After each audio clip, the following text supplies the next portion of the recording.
Billahi minash shaitanir rajeem. Bismillahir Rahmanir Rahim. Assalamu alaikum. Peace be upon you. In the last lecture, we have discussed thoroughly about the subject matter of the Holy Quran. And we discussed in detail over there that the subject of the Holy Quran is basically the human being. And Holy Quran is basically, devised for the hadayat of the human being. So let's discuss in this chapter, in this topic today, that how we can discover ourselves with the help of the Holy Quran. Meaning thereby, if we are the subject matter of the Holy Quran, so how we can discover ourselves, the true self that is basically required by the Almighty. So today's topic of discussion would be Quran and the self-discovery. As far as the general definition of the self-discovery is concerned, it is basically considered as a process that includes a deeper understanding of his own self, character, values and purpose in life. It is basically a general introduction. It is a general definition of the self-knowledge. Do you know what in Arabic is meant by self-knowledge? It is basically termed as Ma'rifatun Nafs. Ma'rifatun Nafs is basically, described as the knowledge of ourself. So, as far as the knowledge of ourself is concerned, we know this fact very well. The human being, or the body of the human being is basically the composition of two things. One is the tangible aspect of the human being, and the other one is the intangible aspect of the human being. As far as the tangible aspect of the self-knowledge is concerned, it will relate it to our name, our birthplace, our father name, our status in the life, and the rest of the thing. But as far as the intangible aspect of this body is concerned, it is basically discussed with our spirit and spiritual dimension. It is basically the true thing that leads us to our self-discovery or our self-knowledge. Because as far as the tangible aspect is concerned, for that thing we are very anchored to the animals. For example, we know this fact very well, the animals have to be there on the earth. They have to, feed over there. They have a meeting with each other. They have their children. They have to take rest, and right after that, right after some time, they will have to leave this world. If we discuss the tangible aspect of the human being, the physical aspect of the human being, it is basically very likely to the human being. But our basically concern is not here that is related to the tangible aspect, but is particularly related to the intangible aspect. And do you know what is basically the intangible aspect? It is that aspect, it is that basically our spirit, it is our that dimension who has already pledged with the Almighty when he, gathered all the spirits and, asked all the spirits that, Alasta birabbikum, am I not your Lord? And all the spirits have said categorically, Kala bhala, yes, you are our Lord. So basically we have to know that aspect that has a direct interaction with the Almighty. If as far as myself is concerned, Zubair is concerned, I must have to know that where is that self, where is that personality, where is that, dimension that have already interacted with our Lord, our Almighty. So this is basically the discovery of our true self. And do you know what the Lord says about this aspect in Surah Al-Hashr? He says, وَلَا تَكُونُوا كَالَّذِينَ نَسُوا اللَّهَ فَأَنْسَاهُمْ أَنفُسَهُمْ أُولَٰئِكَ هُمُ الْفَاسِقُونَ. And be not like those who forgot Allah, so He made them forget their own souls. He is basically indicating the thing that you have already taken a promise with me. You have already taken an agreement, a pledge with me that you will not forget me when you will be there on the earth. And now in Surah Al-Hashr, He is warning, be not like those who forgot Allah. So He made them forget their own souls. The one who will forget Allah, the Almighty will make him to forget his own soul.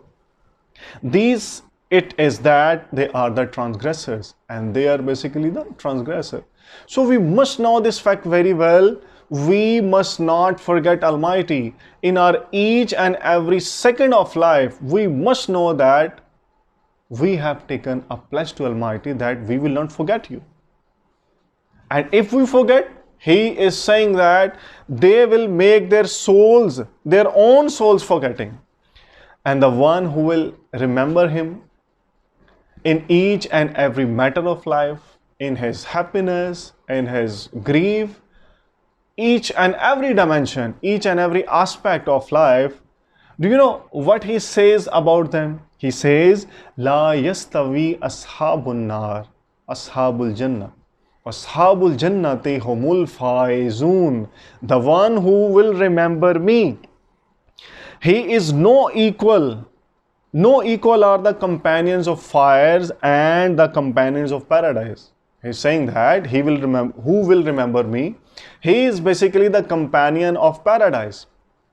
And the companion of paradise and the companion of fire, they are not equivalent. The companions of paradise, they are basically the attainers. They are the successful one. So the very important thing, the integral part of our life is we must remember Him always. Because if we remember Him, it will lead us to self-knowledge. And you know, self-knowledge implies the knowledge about the Lord. Awareness of oneself basically leads to the awareness of Lord. When it will be started? When we have to remember Him. When we'll remember Him, that is a first step to know ourselves. And we'll have to start this journey. We'll start to know ourselves. This one basically lead to the discovery, the knowledge of our Lord. So it's a very simple thing that He has mentioned in the Quran. If you forget me, you will forget your own self.